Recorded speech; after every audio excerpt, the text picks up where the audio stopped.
ETV ప్రేక్షకులకి నమస్కారం. Triple X citizen శుభముస్తు కార్యక్రమానికి స్వాగతం.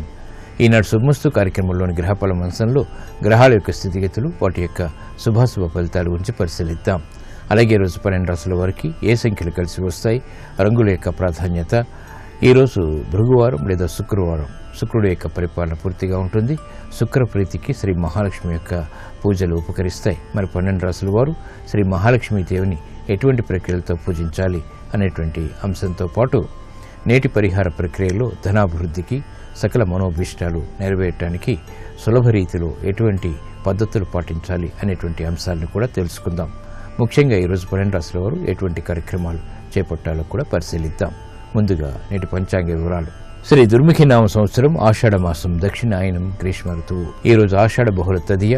విద్యా సంబంధిత ప్రయత్నాలకి, విదేశీ సంబంధిత ప్రయాణాలకి అనువైనటువంటి రోజు. అలాగే వారం భృగువారం లేదా శుక్రవారం.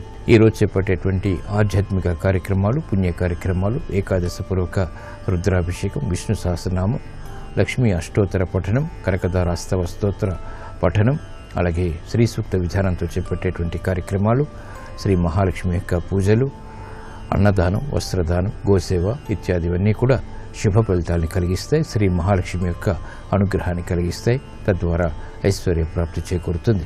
ఈరోజు నక్షత్రం ధనిష్ట నక్షత్రం. ఈ ధనిష్ట నక్షత్రంలో ఈరోజు ఏ పాదంలో పుట్టినప్పటికీ కూడా దోషం లేదు. పుట్టేటువంటి వారికి శుభప్రదం.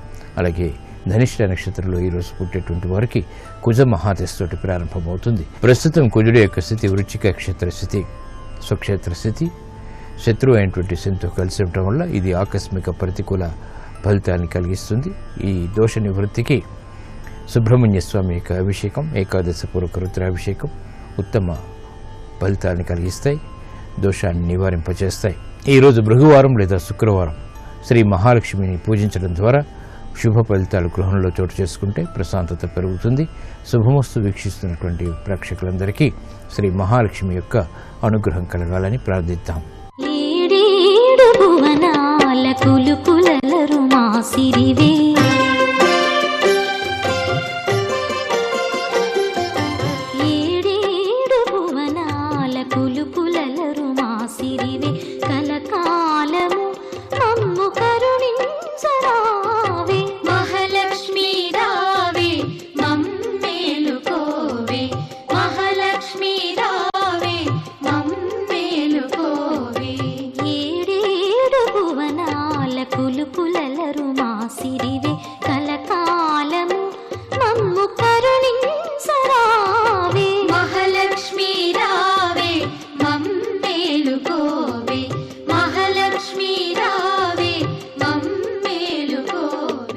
ఇప్పుడు 12 రాశుల వారికి ఏర్పడేటువంటి శుభాశుభ ఫలితాన్ని పరిశీలిద్దాం. ముందుగా మేషరాశి.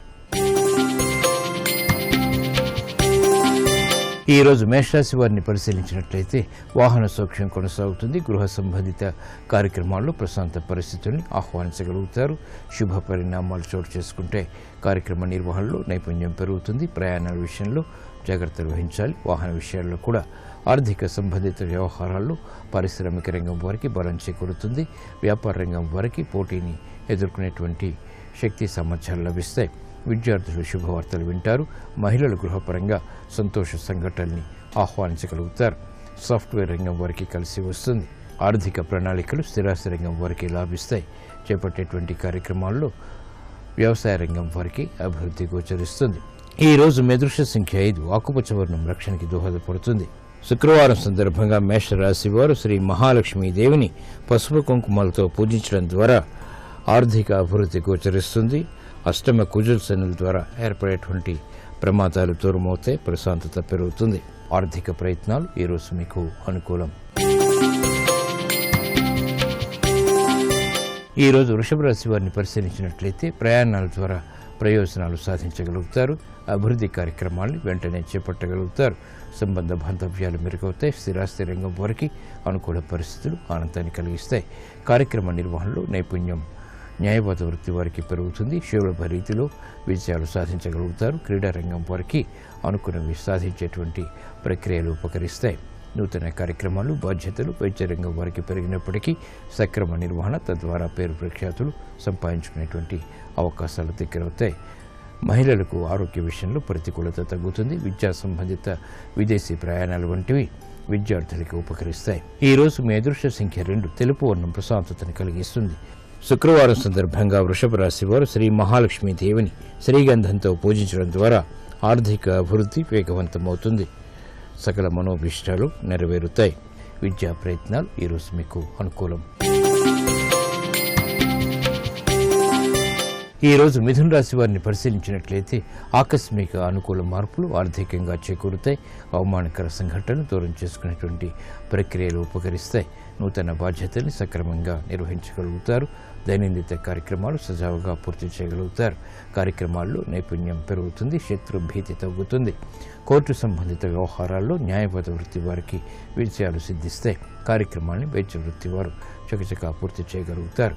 అభివృద్ధి కార్యక్రమాల్లో బ్యాంకింగ్ రంగం వారికి పేరు ప్రఖ్యాతులు పొందేటువంటి అవకాశాలు దగ్గరవుతాయి. మహిళలు గృహపరంగా ఆశించినటువంటి ప్రయోజనాలు పొందగలుగుతారు. ఈ రోజు మీ అదృష్ట సంఖ్య 3, పసుపు వర్ణం త్వరితగతిని శుభాలను కలిగిస్తుంది. శుక్రవారం సందర్భంగా మిథున రాశి వారు శ్రీ మహాలక్ష్మీ దేవిని బిల్వదళాలతో పూజించడం ద్వారా కోర్టు సంబంధిత వ్యవహారాల్లో విజయాలు సిద్ధిస్తాయి. ఆర్థిక వ్యవహారాలు కూడా యోగిస్తాయి. దూర ప్రయాణాలు ఈరోజు మీకు లాభదాయకం. ఆశించినటువంటి ప్రయోజనాలను కలిగిస్తాయి. ఈ రోజు కర్కాటక రాశి వారిని పరిశీలించినట్లయితే అలంకరణకి ప్రాధాన్యతనిస్తారు. బలమైనటువంటి మిత్రుల ద్వారా లబ్ధి చేకూరుతుంది.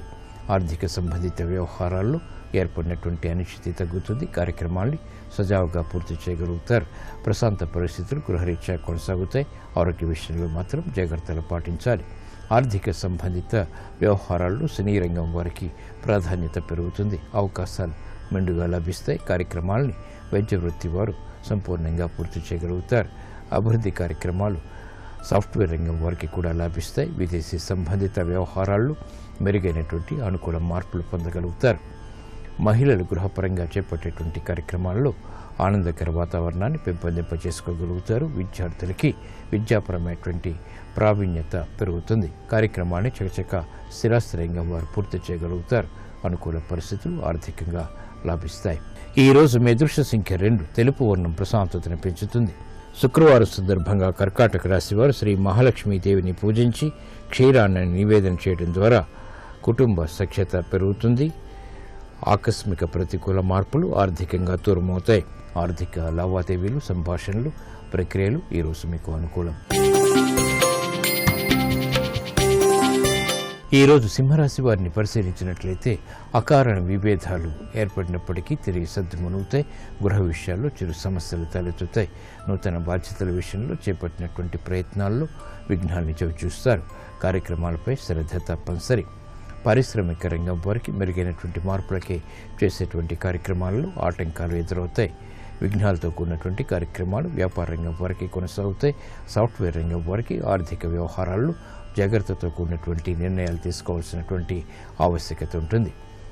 బాంధవ్యాల విషయంలో ఏర్పడినటువంటి ప్రతికూలత మహిళలకు తగ్గుతుంది. విద్యాపరమైనటువంటి వ్యవహారాల్లో విద్యార్థులకి గట్టి కృషి తప్పనిసరి. ఆర్థిక సంబంధిత లావాదేవీలు వైద్య వృత్తి వారికి లాభిస్తాయి. అయినప్పటికీ ఆందోళన వెన్నంటి ఉంటుంది. కార్యక్రమాలని వ్యవసాయ రంగం వారు సంపూర్ణంగా పూర్తి చేయగలుగుతారు. ఈ రోజు మీ అదృష్ట సంఖ్య 9, ఎరుపు వర్ణం ధైర్యాన్ని కలిగిస్తుంది. శుక్రవారం సందర్భంగా సింహరాశి వారు శ్రీ మహాలక్ష్మీ దేవిని తెల్లటి పుష్పాలతో పూజించడం ద్వారా గందరగోళ పరిస్థితులు దూరమవుతాయి. ప్రశాంత పరిస్థితుల్ని ఆహ్వానించగలుగుతారు. ఆర్థిక ప్రయత్నాలు ఈ రోజు మీకు ఊరట కలిగిస్తాయి. ఈ రోజు కన్యారాశి వారిని పరిశీలించినట్లయితే లాభదాయకమైనటువంటి కార్యక్రమ నిర్వహణ వ్యాపార పరంగా కొనసాగించగలుగుతారు. ఆర్థిక అభివృద్ధికి చేపట్టేటువంటి ప్రయత్నాలు లాభిస్తాయి. నూతన ఉత్సాహం పెరుగుతుంది. ఒప్పందాల ద్వారా ప్రయోజనాలు వ్యాపార రంగం వారు పొందగలుగుతారు. అభివృద్ధి కార్యక్రమాల్లో మెరుగైనటువంటి మార్పులు సాఫ్ట్వేర్ రంగం వారికి లాభిస్తాయి. సాహసోపేతమైనటువంటి నిర్ణయాలకి క్రీడారంగం వారు ఉపక్రమించగలుగుతారు. చేపట్టేటువంటి కార్యక్రమాలు మహిళలకు ప్రోత్సాహాన్ని పెంచుతాయి. ఆర్థిక వ్యవహారాల్లో ఏర్పడినటువంటి అనుకూల పరిస్థితులు పారిశ్రామిక రంగం వారికి ఆనందాన్ని కలిగిస్తాయి. వ్యాపార అభివృద్ధి వ్యాపార రంగం వారికి బలాన్ని పెంచుతుంది. కార్యక్రమ నిర్వహణలో నైపుణ్యం న్యాయవాద వృత్తి వారికి పెరుగుతుంది. సినీ రంగం వారికి కూడా అనుకూల పరిస్థితులు ఆర్థికంగా కొనసాగుతాయి. ఈ రోజు మీ అదృష్ట సంఖ్య 6, తెలుపు వర్ణం ప్రశాంతతను పెంచుతుంది. శుక్రవారం సందర్భంగా కన్యారాశి వారు శ్రీ మహాలక్ష్మీదేవిని పూజించి పెరుగన్నం నివేదన చేయడం ద్వారా ధైర్య సాహసాలు పెరుగుతాయి, తద్వారా విజయాలు సిద్ధిస్తాయి. విదేశీ లావాదేవీలు, సంభాషణలు, ప్రక్రియలు ఈరోజు మీకు అనుకూలం. ఈరోజు తులారాశి వారిని పరిశీలించినట్లయితే వాహన విషయాల్లో అనుకూల పరిస్థితులు ఏర్పడతాయి. మాతృ సంబంధిత కార్యక్రమాల్లో విజయాలు సాధించగలుగుతారు. శుభ పరిణామాలు గృహంలో చోటు చేసుకుంటాయి. సంభాషణల విషయంలో విభేదాలు తలెత్తుతాయి, కాబట్టి జాగ్రత్తలు వహించాలి. రాజకీయ వ్యవహారాల్లో ఏర్పడినటువంటి ప్రతికూలత రాజకీయ రంగం వారికి ప్రబలమవుతుంది. అయినప్పటికీ ఆధిక్యత కొనసాగించగలుగుతారు. అభివృద్ధి కార్యక్రమాల్లో ఏర్పడినటువంటి విభేదాలు పారిశ్రామిక రంగం వారికి తగ్గుతాయి. నూతన ఉత్సాహం వ్యాపార రంగం వారికి పెరుగుతుంది. ఆశలను చిగురింపచేసేటువంటి ఆర్థిక పరిస్థితి బలాన్ని పెంచుతుంది. వ్యవహారాల్లో ఏర్పడినటువంటి ప్రతికూలత స్థిరాస్తి రంగం వారికి తగ్గుతుంది. మహిళలు ఆరోగ్య విషయంలో జాగ్రత్తలు వహించాలి. విద్యార్థులు గట్టి కృషి ద్వారా రాణించగలుగుతారు. ప్రతికూల పరిస్థితుల్ని స్థిరాస్తి రంగం వారు ఎదుర్కోగలుగుతారు. క్రీడా సంబంధిత వ్యవహారాల్లో క్రీడారంగం వారికి ప్రతిభ గుర్తింపబడుతుంది. ఈరోజు మీ అదృష్ట సంఖ్య 6. తెలుపు వర్ణం ప్రశాంతతను పెంచుతుంది. శుక్రవారం సందర్భంగా తులారాశి వారు శ్రీ మహాలక్ష్మీదేవిని తులసి దళాలతో పూజించడం ద్వారా నష్టద్రవ్య ప్రాప్తి ఏర్పడుతుంది. ఏలినాటి శని దోషాలు దూరమవుతాయి. వాహన కొనుగోలు వంటివి ఈరోజు మీకు అనుకూలం, లాభదాయకం. ఈరోజు వృశ్చిక రాశి వారిని పరిశీలించినట్లయితే ప్రయాణాల ద్వారా ప్రయోజనాలు సాధించగలుగుతారు. సాహిత్య సంబంధిత కార్యక్రమాల్లో విజయాలు సిద్ధిస్తాయి. పేరు ప్రఖ్యాతులు పెంపొందింప చేసుకునేటువంటి అవకాశాలు దగ్గరవుతాయి. కార్యక్రమ నిర్వహణలో నైపుణ్యం పెరుగుతుంది. విద్యా సంబంధిత కార్యక్రమాల్లో కూడా అనుకూల పరిస్థితులు ఏర్పడతాయి. ఆరోగ్య విషయంలో జాగ్రత్తలు పాటించాలి. ఆర్థిక సంబంధిత వ్యవహారాల్లో ఏర్పడినటువంటి పొరపాట్లు పారిశ్రామిక రంగం వారు సవరించుకోగలుగుతారు. వ్యాపార రంగం వారికి అనిశ్చిత పరిస్థితుల నుంచి బయటికి రావడానికి చేసేటువంటి ప్రయత్నాలు కలిసి వస్తాయి. విద్యా సంబంధిత వ్యవహారాల్లో విద్యార్థులకి క్రమశిక్షణ తప్పనిసరి. మహిళల గృహపరంగా ఆనందకర పరిస్థితుల్ని ఆహ్వానించగలుగుతారు. ఈరోజు మీ అదృష్ట సంఖ్య 9. ఎరుపు వర్ణం ధైర్యాన్ని కలిగిస్తుంది. శుక్రవారం సందర్భంగా వృశ్చిక రాశి వారు శ్రీ మహాలక్ష్మీదేవిని మల్లెపువ్వులతో పూజించడం ద్వారా ఆర్థిక వ్యవహారాల్లో విజయాలు సిద్ధిస్తాయి. శారీరక మానసిక రుగ్మతలు కనుమరుగవుతాయి. ఆర్థిక లావాదేవీలు, సంభాషణలు ఈరోజు మీకు ఉపకరిస్తాయి. ఈరోజు ధనుసు రాశి వారిని పరిశీలించినట్లయితే కార్యక్రమాల విషయంలో ఏర్పడినటువంటి పొరపాట్లు ప్రబలమవుతాయి. ఆర్థిక విషయాల్లో ఆకస్మిక అనుకూలత లేకపోలేదు. వ్యవహారాల్లో ఏర్పడినటువంటి ప్రతికూల పరిస్థితులను ధైర్యంగా ఎదుర్కోగలుగుతారు. రాజకీయ వ్యవహారాల్లో జాగ్రత్తలు వహించాలి. పారిశ్రామిక రంగం వారికి పొరపాట్లు వృత్తిలో చోటు చేసుకుంటాయి, కాబట్టి జాగ్రత్తతో కూడినటువంటి నిర్ణయాల ద్వారా మాత్రమే విజయాలు సాధించగలుగుతారు. వ్యాపార రంగం వారికి ఆర్థిక ప్రతికూల పరిస్థితులు తారసపడతాయి, అయినప్పటికీ నిలదొక్కుకోగలుగుతారు. కార్యక్రమ నిర్వహణలో నైపుణ్యం న్యాయబద్ధ వృత్తి వారికి ఉన్నప్పటికీ అసహన పరిస్థితులని సమాంతరంగా ఎదుర్కోవాల్సినటువంటి ఆవశ్యకత ఉంటుంది. వ్యవహారాల్లో చుక్కెదురు పరిస్థితుల్ని స్థిరాస్తి రంగం వారు ఎదుర్కోగలుగుతారు. గృహ సంబంధిత కార్యక్రమాల్లో మహిళలు ప్రాధాన్యతను పెంచుకోవాల్సినటువంటి ఆవశ్యకత ఉంటుంది. విద్యార్థులకి గట్టి కృషి తప్పనిసరి. ఉద్యోగస్తులకి అధిక శ్రమ ఏర్పడుతుంది. ఈరోజు మీ అదృష్ట సంఖ్య 6. తెలుపు వర్ణం ప్రశాంతతను పెంచుతుంది. శుక్రవారం సందర్భంగా ధనుస్సు రాశి వారు శ్రీ మహాలక్ష్మీదేవిని పూజించి ఆవు పాలు నివేదన చేయడం ద్వారా ఏలినాటి శని ద్వారా ఏర్పడేటువంటి వ్యయాన్ని నియంత్రించగలుగుతారు. పొరపాట్లు సవరించుకోగలుగుతారు. గృహ సంబంధిత కార్యక్రమాలు ఈరోజు మీకు అనుకూలం. ఈరోజు మకర రాశి వారిని పరిశీలించినట్లయితే అలంకరణకి ప్రాధాన్యతనిస్తారు. స్నేహితుల ద్వారా లబ్ధి చేకూరుతుంది. ఆర్థిక వ్యవహారాల్లో మెరుగైనటువంటి మార్పులు చోటు చేసుకుంటే కార్యక్రమ నిర్వహణలో నైపుణ్యం కొనసాగుతుంది.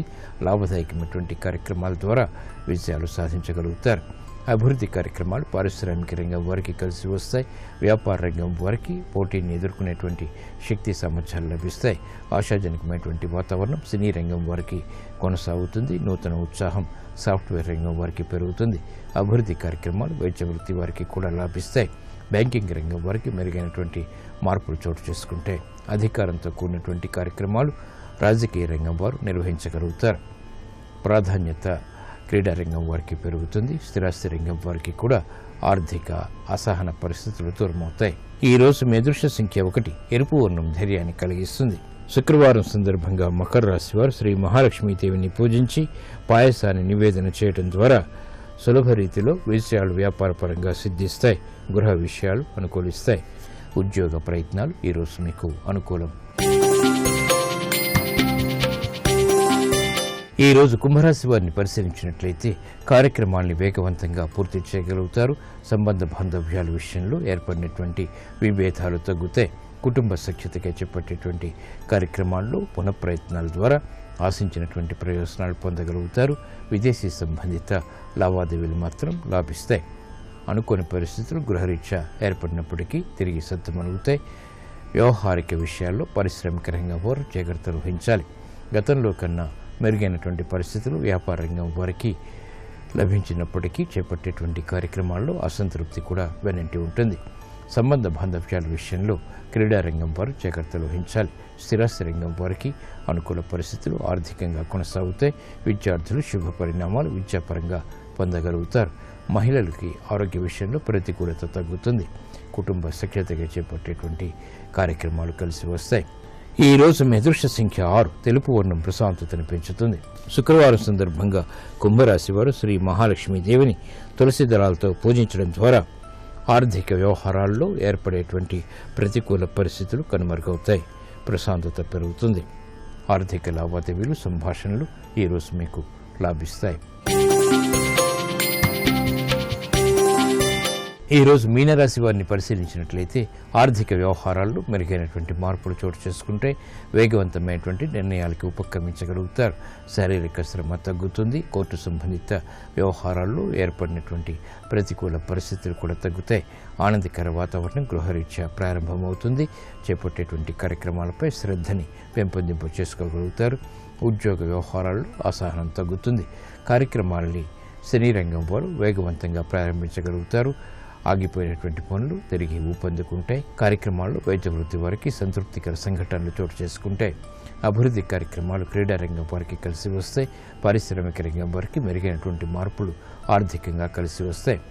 వ్యాపార రంగం వారికి అనుకూల పరిస్థితులు వ్యాపారపరంగా కొనసాగుతాయి. ఆర్థిక సంబంధిత లావాదేవీలు వైద్య వృత్తి వారికి కూడా అనుకూలం. స్థిరాస్తి రంగం వారికి వృత్తిలో అభివృద్ధి గోచరిస్తుంది. ఆదాయం పెరుగుతుంది.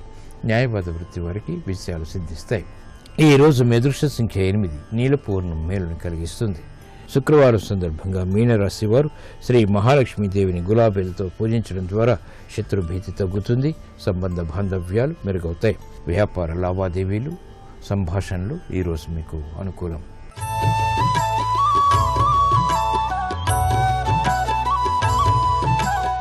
ధనాభివృద్ధికి సకల మనోభిష్టాలు నెరవేరటానికి ఎటువంటి సులభ ప్రక్రియలు పాటించాలో నేటి పరిహార ప్రక్రియలో పరిశీలిద్దాం.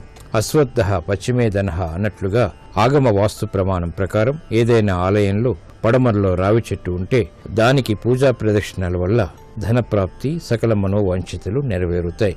త్రిమూర్తుల సమ్మేళిత స్వరూపమైన రావి చెట్టును వృక్ష రాజాయతే నమః అని ఆరాధించడం ద్వారా ధనప్రాప్తి ఏర్పడుతుంది. సకల మనోవాంఛితులు కూడా నెరవేరుతాయి. గ్రహశాంతి పొందవచ్చు.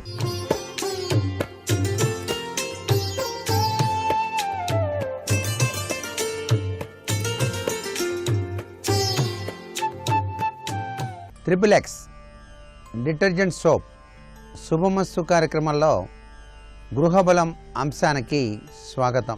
వాస్తుకు సంబంధించిన వివిధ విశేషాంశాల యొక్క ప్రభావరీత్యా దక్షిణ ద్వారం ఆగ్నేయం చూస్తున్నట్టుగా ఉన్నట్లయితే లేనిపోని తగాదాలు సంభవించడానికి ఆస్కారాలు ఉంటాయి.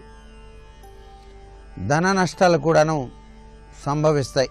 కాంపౌండ్ ద్వారాలు ఇంటికి ఆనుకొని ఉండకూడదు. ఉపగృహ ద్వారములు గృహద్వారముల సంఖ్యకు కలపకూడదు. ఇల్లు కట్టినప్పుడు కొంతమంది ఉపగృహాలు కడతారు. ఆ ఉపగృహం యొక్క ద్వారాలు లెక్కలోకి రావు. అంటే గృహము యొక్క ద్వార సంఖ్యకు ఉపగృహ ద్వార సంఖ్య కలపకూడదు. అది వేరు ఇది వేరు. వెన్ను కోసిన ఇంటిలో ఉన్నట్లయితే విపరీతమైనటువంటి దోషాలు వస్తాయి. ఇద్దరు అన్నదమ్ములు ఒకే ఇంటిలో నివాసం చేస్తూ పంచుకున్నారు. నేను మేడ కడదాం అనుకుంటున్నానని చెప్పేసి భావన చేసి తమ్ముడు అన్నయ్యతో సంబంధం లేకుండా వెన్ను కోసేశాడు, ఆ ఇంటికి ఉండేటువంటి వెన్ను. అలా కోసి ఈయన నిర్మాణం చేసుకోవాలి అని చెప్పేసి భావించిన పెక్కు అనర్థాలు సంభవించడానికి ఆస్కారం ఉంది. ఇరువురి మధ్య సఖ్యత పెంచుకొని మొత్తం ఇల్లు పడగొట్టి ఇద్దరు అన్నదమ్ములు పక్కపక్కనే చక్కటి గృహాన్ని కట్టుకోవటంలో పొరపాటు లేదు. కానీ వెన్నుగాడు కోసి నిర్మాణం చేసుకుంటాను అంటే మాత్రం చాలా తప్పు అని చెప్పేసి గ్రహించాలి.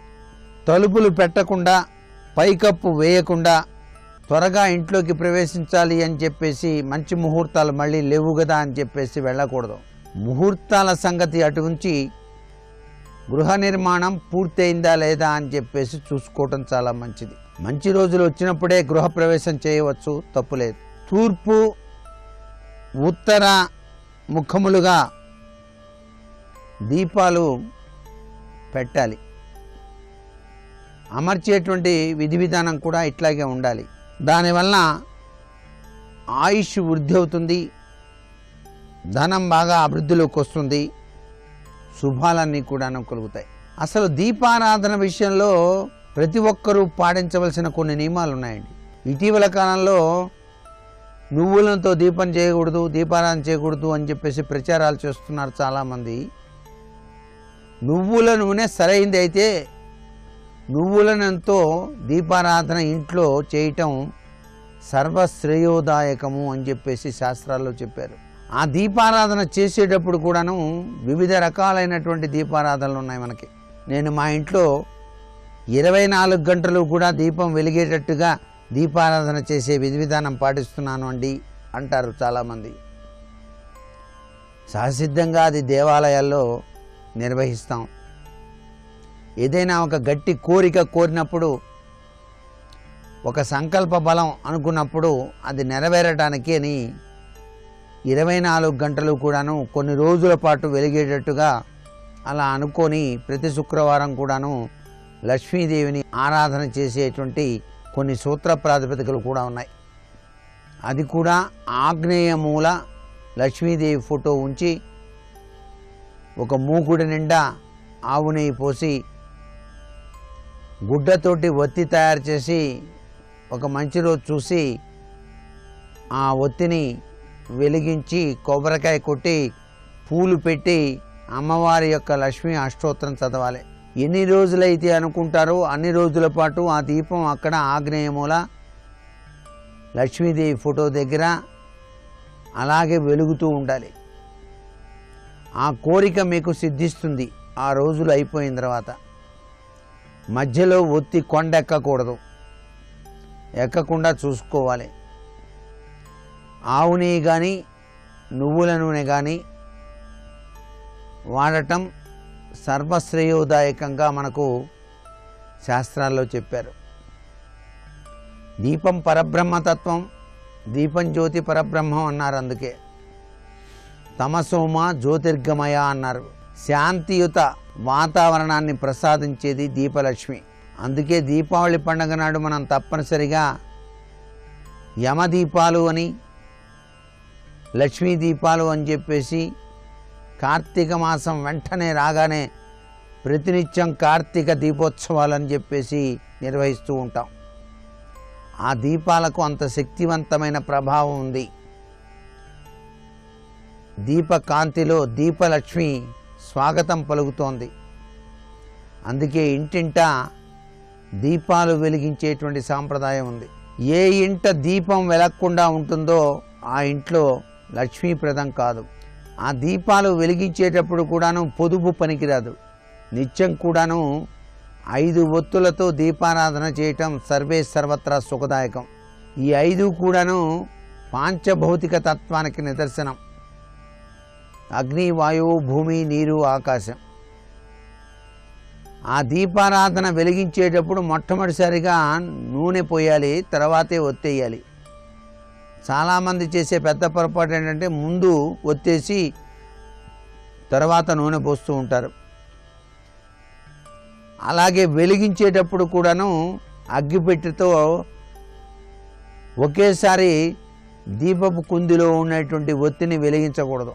ఒక ఏక హారతిలో ఒత్తి వేసి తడిపి మరొక ఏకహారతిలో దీపాన్ని వెలిగించి ఆ వెలిగించిన దీపంతో ఈ ఏకహారతితో అసలు సిసలైనటువంటి దీపం మీరు పెట్టినటువంటి ఆ యొక్క దీపపు స్తంభంలో వేసినటువంటి ఒత్తులను వెలిగించాలి. అది కూడా కుడివైపు నుంచి ఎడమవైపుకి క్లాక్ వైజ్డ్ ఉండాలి. అన్క్లాక్ వైజ్డ్ మాత్రం వెలిగించకూడదు. వెలిగించిన తర్వాత కుంకుమ బొట్లు పెట్టి కింద పువ్వు పెట్టాలి దీపపు కుందికి. ఇలా ఎవరైతే నిత్యం దీపారాధన చేస్తారో వారి ఇంట లక్ష్మీదేవి సుస్థిరంగా ఉంటుంది అని చెప్పేసి శాస్త్రం. ఇంత విశిష్టవంతమైన ప్రభావం దీపాలకు ఎందుకు ఇచ్చారంటే సుబ్రహ్మణ్యేశ్వర స్వామి లక్ష్మీదేవి దీపకాంతిలో వెలుగొందుతూ ఉంటారట. అందుకే ప్రతి గృహిణి కూడా తమ గృహంలో ఉదయం సాయం సంధ్యా సమయంలో దీపారాధన చేయాలి. ఉదయం పూట మాత్రం ఉత్తర వాకిలి తెరచాలి. అంటే సింహద్వారం తలుపు తెరిచి ఉంచి దీపారాధన చేయాలి. సాయం సంధ్యా సమయంలో దొడ్డి వాకిలి మూసివేసి దీపారాధన చేయాలి అంటోంది శాస్త్రం. ఇవన్నీ పాటించినటువంటి వాళ్ళకి లక్ష్మీదేవి యొక్క అనుగ్రహ కరుణ కటాక్ష వీక్షణాలు ఆ గృహంలో విరాజిల్లుతాయి సుమా అని చెప్పేసి శాస్త్రం. మీరు అనేక ఆర్థిక ఇబ్బందుల్లో కొట్టుమిట్టాడుతున్నప్పుడు ప్రతినిత్యం సాయం సంధ్యా సమయంలో అశోక చెట్టు దగ్గర కొన్ని రోజుల పాటు అనుకొని దీపారాధన చేయండి. మీ సమస్యల వలయం పటాపంచలైపోయి అభివృద్ధికరమైన ప్రభావంతో జీవితాన్ని గడపడానికి ఆస్కారం ఉంటుంది. మరికొన్ని ముఖ్య విషయాలు రేపటి శుభమస్తు కార్యక్రమంలో తెలుసుకుందామా? మరి సర్వే జనా సుఖినో భవంతు.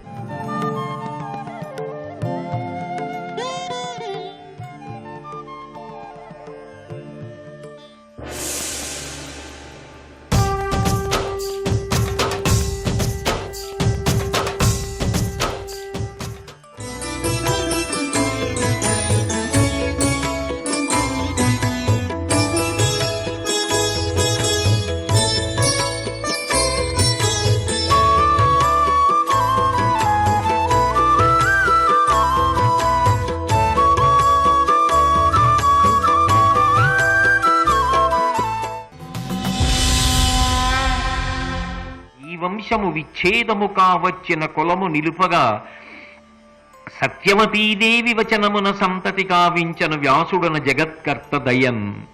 బ్రహ్మాంశలో వచ్చినటువంటి వ్యాసుల వారు ఈ వంశాన్ని నిలబెట్టారు. ఈ కులము వివర్ధింపగా నాకు అభిమతము ఏను వింటి నలినేక్షణ తానేకశత సుతుల బడయగా ఆ కన్యక వరము బడసెనట హరుచేతన్ అంటున్నాడు.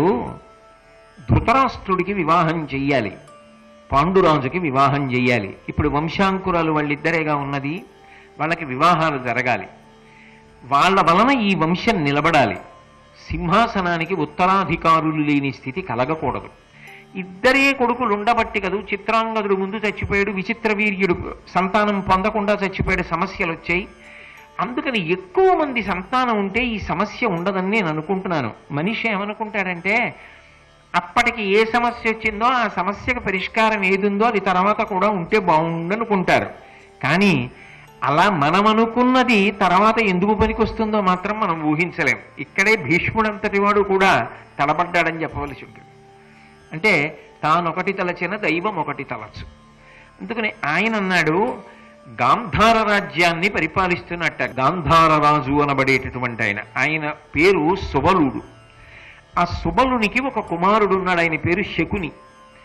ఆయనకి 11 మంది కుమార్తెలు ఉన్నారు.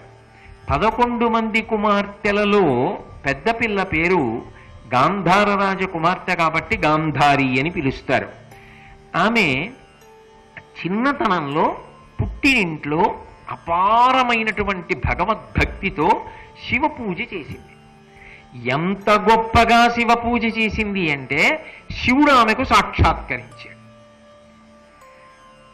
కుంతీదేవి మంత్రాన్ని పరిశీలించాలని సూర్యుడి దగ్గర మంత్రం చెప్పింది.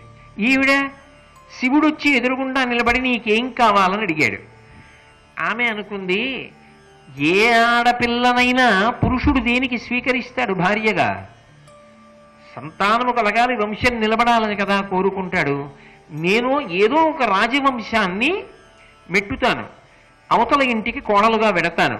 కాబట్టి నాకు పుష్కళమైన సంతానం ఉండాలి. కాబట్టి నాకు 101 మంది పిల్లలు కావాలి అని పరమశివుణ్ణి అనుగ్రహించమని వేడుకుంది. ఆయన తథాస్తు అన్నాడు. 101 మంది పిల్లలంది తప్ప పరమసుగుణాత్ములు, ధార్మికులు, వంశప్రతిష్టను నిలబెట్టగలిగిన వారు అలా గాంధారి అంది అని భారతంలో ఎక్కడా లేదు. ఆమె ఏమడిగింది అంటే 101 మంది సంతానం అడిగింది. శివుడు కూడా తథాస్తు అన్నాడు.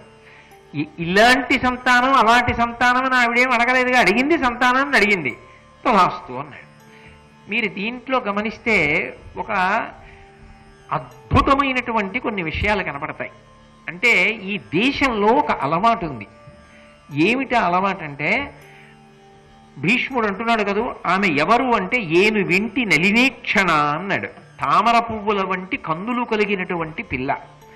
ఆమె మంచి వంశంలో పుట్టింది, చాలా మంచి నడవడి కలిగినటువంటి పిల్ల. అంతేకాదు ఆమె శరీరమునందు కాంతి ఉంది. అంటే అంతటి లావణ్య రాశి, అంతటి సౌందర్యవతి. ఇప్పుడు ఈ పిల్ల రాజవంశంలో పుట్టాను, ఇంత అందగత్యని, ఇంతమంది నన్ను చూసి ఇంత అందంగా ఉంటావంటారు అని తృప్తి చెందలేదు. ఆమె ఈ అందం ఒకరోజు ఉంటుంది. ఈ అందం ఏ కారణం చేతనైనా పోవచ్చు. అది వృద్ధాప్యం వచ్చి పోవచ్చు, ఒకరికి నచ్చకపోవచ్చు. లోకంలో ఎలా ఉంటుందంటే ఎంత అందమైనది కూడా ముఖం మొత్తవచ్చు. అందులో రాజుల విషయంలో ఎలా ఉంటుందో తెలుసా? దక్షిణ నాయకత్వం ఉంటుంది. ఒకరికన్నా ఎక్కువ మందిని చేపడతారు. ఒకరికన్నా ఎక్కువ మందిని చేపట్టడానికి ప్రధాన కారణం ఏముంటుంది? ఈమె కన్నా అందంగా ఇంకో ఆవిడ అనిపించవచ్చు, ఈవిడ ముఖం మొత్తవచ్చు, ఈవిడ కన్నా ఆమె ఎందు ఇంకొక గుణం కనపడవచ్చు.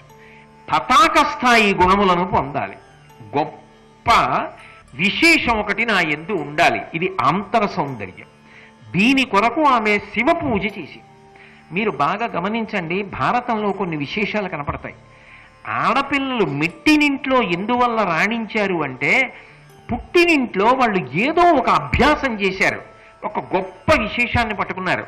ఇది జీవితంలో ఉండాలి. పురుషుడికి కానివ్వండి, స్త్రీకి కానివ్వండి, ఉండి తీరాలి. ఎందుకు చెప్తున్నానంటే, మనశ్శాంతి అని ఒక మాట ఉంటుంది. ఆ మనశ్శాంతి మీరు చేస్తున్న ఉద్యోగంలో మీకు ఎప్పుడూ లభిస్తుందని నమ్మకం ఉండదు. మీరు చేసే ఉద్యోగాలు ఒడుదుడుకులతో ఉంటాయి. అది జీతం కోసం చేస్తున్నటువంటి కొలువు. అందులో అన్ని వేళలా కూడా మనసుకి ఆనందం ఉండదు. కానీ ప్రయత్నపూర్వకంగా మీరు మనసుని సంతోషపెట్టగలిగినటువంటి మంచి విద్యని ఏదో ఒకదాన్ని అభ్యసించాలి. మీకు తేలిగ్గా అర్థం అవ్వాలి అంటే, విలాస విద్య హాబీ అంటూ ఉంటారు. ఏదో హాబీ అండి అంటారు. అది మనిషిని గొప్ప తృప్తి వైపుకి నడిపిస్తుంది. అంతటి మహానుభావుడు, అంత శాస్త్రవేత్త, అలుపెరగకుండా దేశానికి ఉపకారం చేసినటువంటి వ్యక్తి, ఆఖరికి దేశ సేవలో తన పెళ్లి తాను మరిచిపోయిన వారు, రాష్ట్రపతి పదవిని అలంకరించిన వారు, విశ్రాంతి లేకుండా విద్యార్థులకి ప్రసంగాలు చేస్తూనే ఉన్న వ్యక్తి, ఆఖరికి తన పక్కన కారులో కూర్చున్న వ్యక్తితో మాట్లాడినప్పటికీ కూడా ఆణిముత్యాల్లాంటి మాటలు మాట్లాడగలిగినటువంటి వ్యక్తి. ఆయన వ్రాసిన పుస్తకాలు చదువుతుంటే అబ్బా, ఏమి మాణిక్యం పుట్టిందిరా ఈ దేశంలో అనిపిస్తుంది. అటువంటి అబ్దుల్ కలాం గారు కర్ణాటక సంగీతం వీణ వాయించుకుంటూ రాష్ట్రపతి భవన్లో సంతోషం పొందేవారు. ఆయనకి ఖాళీ దొరికితే ఆయన కర్ణాటక సంగీతం వీణ మీద వాయించి తనకి తాను తృప్తి పొందేవారు. ఆయన గొప్ప విద్వాంసుడు, వైణికుడు. వీణ చాలా బాగా వాయించగలరు. నా దగ్గర ఇప్పటికీ మా ఇంట్లో కలాం గారు వీణ వాయిస్తున్న చిత్రం ఉంటుంది.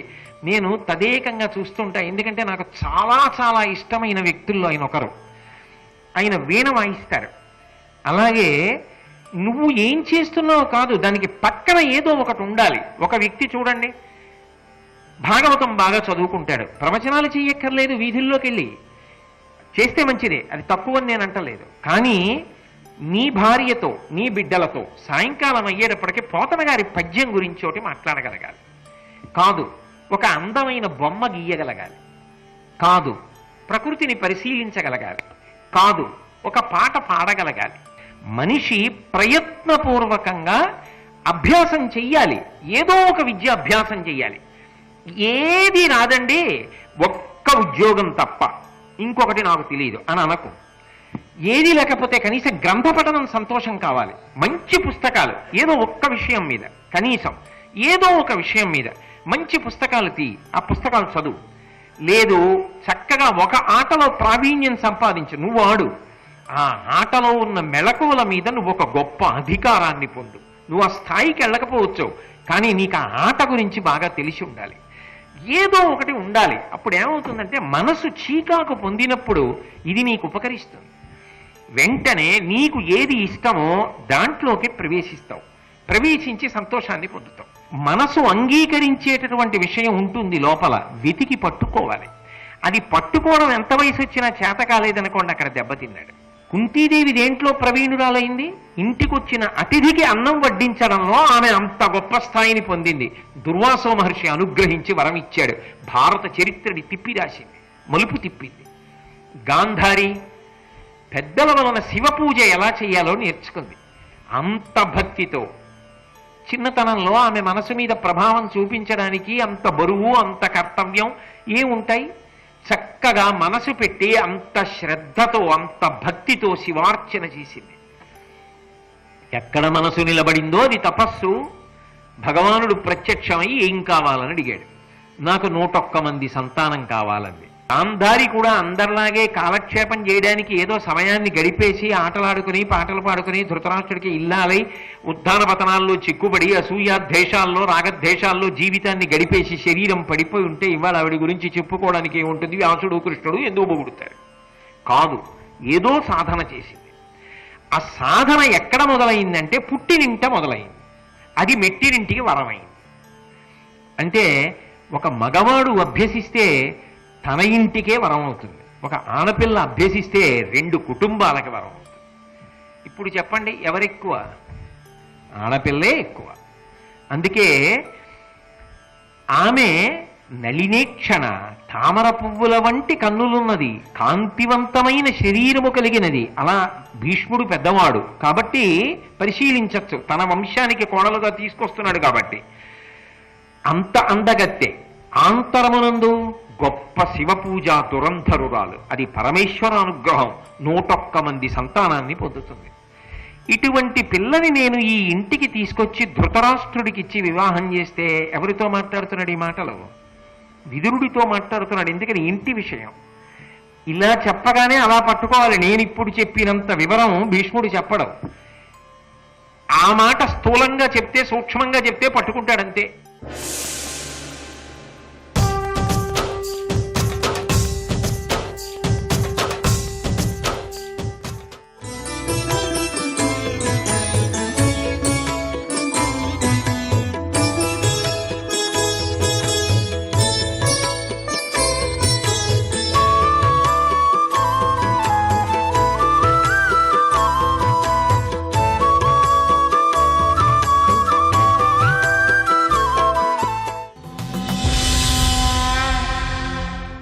కన్యక వరాన్ని పొందినటువంటి కన్యక. ఆ పిల్లని నేను ఈ ఇంటికి కోడలుగా తీసుకురావాలి అని అనుకుంటున్నాను. ఆమె గాంధారరాజ పుత్రి. నేను అలా తీసుకొచ్చి ఆమెని ఈ ఇంటి కోడలుగా చేస్తే నీ అభిప్రాయం ఎలా ఉంది? గాంధారరాజు చాలా గొప్పవాడని, మంచి నడవడి కలిగిన వాడని, మంచి ప్రవర్తన ఉన్నవాడు, మంచి గుణములు కలిగినవాడు అని విన్నాను. కాబట్టి నేను ఆయన కుమార్తె అయినటువంటి గాంధారిని ధృతరాష్ట్రుడికి ఇచ్చి వివాహం చేద్దాం అనుకుంటున్నాను. విదురా, నీ అభిప్రాయమేమి అని అడిగాడు.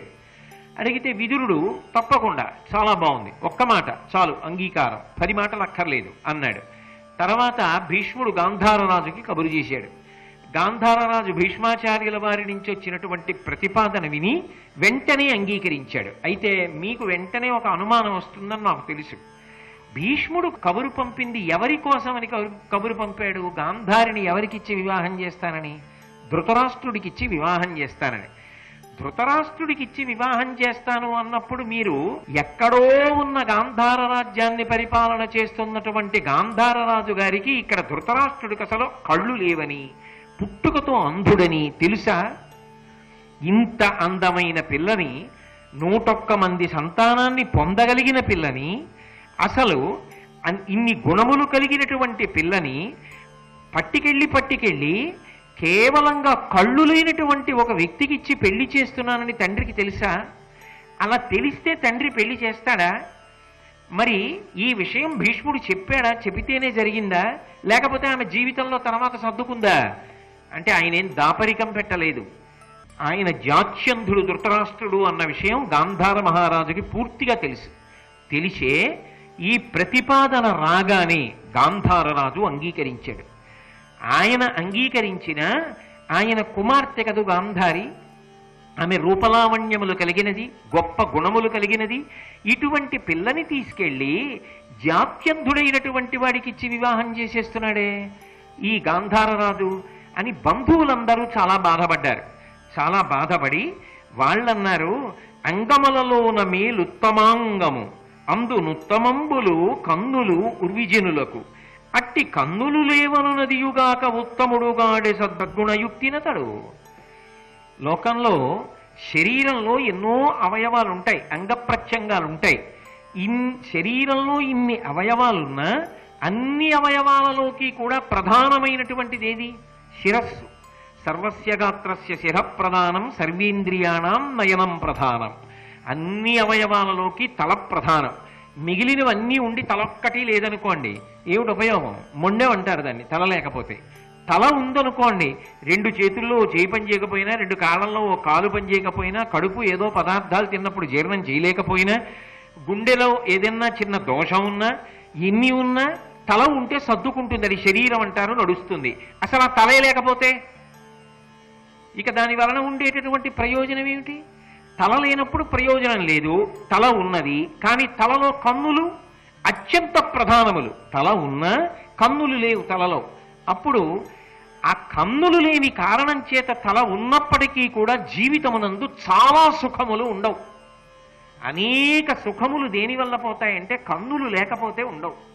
అందుకు కన్నులు ప్రధానము అనడానికి కారణం ఏంటంటే, అనేక సుఖములకు ఆలవాలం ఏది అంటే కన్నే. ఒక విషయమును గ్రహించడానికి కూడా ఎదురుగుండా చూడడం అనేటటువంటిది అంత అవసరం. కన్నులు ఉన్నాయి కాబట్టి ఓ దేవాలయం చూస్తున్నాం, దేవాలయ శిఖరం చూస్తున్నాం, ధ్వజస్తంభం చూస్తున్నాం, హిమాలయాలు చూస్తున్నాం, సెలయేరు చూస్తున్నాం, భార్యని చూస్తున్నాం, పిల్లల్ని చూస్తున్నాం, మనవల్ని చూస్తున్నాం, వస్తువులు చూస్తున్నాం, సంతోషపడుతున్నాం. ఆ కన్నులు లేనప్పుడు అనేక సుఖములు ఉండకపోవడం ఒకెత్తైతే జీవితంలో చాలా భయం ఏర్పడడం ఒకెత్తు. ఎందుచేత? కన్నులు లేవు. ఇంటి తలుపు దగ్గర వేసి గడియ వేసుకున్నాను అని 10 మాటలు చూసినా గడియ వేసే ముందు ఇంట్లోకి ఎవరూ రాలేదు కదా. పిల్లి అటుగా పరిగెత్తి గిన్ని కింద పడినా కూడా అనుమానం, నేను గడియ వేయకముందు ఎవరూ లోపలికి రాలేదు కదా. ఒకవేళ గడియ వేసినా పెరటి తలుపు సరిగా వేశానా? ఏ కిటికీలోంచన్నా లోపలికి వచ్చారా? ఎప్పుడూ అభద్రతే. ఏది చేస్తున్నా ఎవరు లేరనుకుని లెక్క పెట్టుకుంటున్నా డబ్బు, ఎవరైనా చూస్తున్నారేమో తెలియదు. ఇక వ్యక్తిగత జీవితం దగ్గర నుంచి అన్నిటిలోనూ అభద్రతాభావని. రహదారి మీదకి వచ్చి చటుక్కున రహదారి దాటగలరా? 4 అడుగులు వేయగలరా? ఎత్తుపల్లాలు చూడగలరా? కన్నులొక్కటి లేని వాళ్ళు పాపం జీవితంలో నిజంగా ఎన్ని కష్టాలు పడతారు. ఈ కళ్ళు నా హక్క, ఈశ్వరుడు ఇచ్చాడు. ఆయన ఇచ్చాడు కాబట్టి, ఆ కన్నులు ఉన్నాయి కాబట్టి సుఖాలు అనుభవిస్తున్నాను, భయాన్ని పోగొట్టుకుంటున్నాను. ఆ కన్నులు ఉత్తమాంగమైనటువంటి శిరస్సు యందు అత్యంత ప్రధానమైనటువంటివి. ఆ కన్నులే లేనటువంటి వాడు కదా ధృతరాష్ట్రుడు. సారభూతమైన మాట ఏమి అంటే, ధృతరాష్ట్రుడికి మిగిలినవి ఎన్ని ఉన్నా రాజ్యమే ఉండవచ్చుగాక, అవతల పాండురాజు గారికి అన్నగారే కావచ్చుగాక, భీష్మ ద్రోణాదుల చేత రక్షింపబడుతున్నవాడే కావచ్చుగాక, అయితే మాత్రం కన్నులు లేని వాడికి పిల్లనెలా ఇస్తున్నాడయా ఈ గాంధారరాజు అని బంధువులందరూ మాట్లాడుకుంటున్నారు. ఈ మాట్లాడుకుంటున్నటువంటి మాటలు ఆ పిల్ల చెవిన పడ్డాయి. ఏ పిల్ల? గాంధారి చెవిన పడ్డాయి. ఆమె ఆలోచించింది, ఓ, మా నాన్నగారు నిర్ణయం చేశారు నన్ను ధృతరాష్ట్ర మహారాజుకి ఇచ్చి పెళ్లి చెయ్యాలని. నా బంధువులందరూ ఏమంటున్నారు? మా నాన్నగారి నిర్ణయం తప్పు, మా నాన్నగారు అలా పిల్లని ఎందుకు ఇస్తున్నారు అని అనుకుని, బహుశా గుణముల చేత మంచివాడు అనుకుని ఇస్తున్నాడులా ఉంది. గుణములుంటే కన్నులు ఉండక్కర్లేదనుకున్నాడులా ఉంది. అది వాళ్ళు అంటున్న మంచి మాట తండ్రిని ఎత్తి పొడుస్తున్నారా తెలియదు. కానీ ఆమె ఏమని ఆలోచించిందో తెలుసా? నన్ను పెంచినవాడు, నన్ను పెద్ద చేసినవాడు, నా చేత ఇంత శివపూజ చేయించినవాడు, నన్ను ఇంత వృద్ధిలోకి తీసుకొచ్చినవాడు ఏది ఆలోచించకుండా అంధుడైన వాడికి ఇచ్చి పెళ్లి చేస్తాడు? ఏదో ఉంది మా నాన్నగారి ఆలోచన. నా క్షేమాన్ని, నా భద్రతని చూసే ఆయనకిచ్చి వివాహం చేస్తున్నాడు. ఇప్పుడు నా బంధువులకు వచ్చింది ఆలోచన ఏమని? ఆయనకి కళ్ళు లేవని. కళ్ళు లేకపోతే ఏమిటి? ఆయన ఏమీ చూడలేడని కదా. ఆయన ఏది చూడలేడు? ప్రకృతిని చూడలేడు, ఆ ఆనందాన్ని పొందలేడు. ఆయన భార్యగా నాకు కూడా కళ్ళు లేకపోతే అప్పుడు వీళ్ళు ఈ మాట అనేవారు కాదు కదా. ఈశ్వరుడిచ్చిన కళ్ళు తీసేయను, కానీ ఆ కళ్ళని ఉపయోగించాను. దాని చేత 2 ప్రయోజనములను పొందుతాను. పరపురుషుణ్ణి చూడను. పరపురుషుణ్ణి చూసి ఆయన కన్నులు ఎంత బాగున్నాయో ఆయన చూస్తున్నాడు కాబట్టి ఎంత హాయిగా సౌకర్యం పొందాడో, పాపం ఇది లేక కదా మా ఆయన వైక్లభ్యం పొందాడు అన్న భావన నాకు రాకూడదు. నా భర్త పొందని సుఖం నాకు అక్కర్లేదు.